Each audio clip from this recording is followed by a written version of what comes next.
Gahapon po, Ginoong Alvarez. Ako nga pala sa Evan Boas, from Mission Technologies. At paring ko yung binilihan.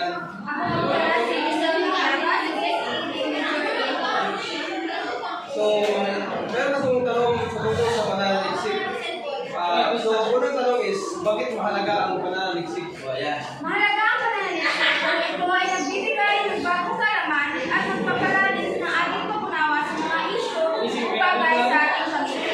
Ito ay implementasyon ng proseso sa iba't ibang larangan tulad ng agham, teknolohiya at edukasyon na tumutulong sa atin na lumikha ng mas mabisang solusyon sa mga suliranin.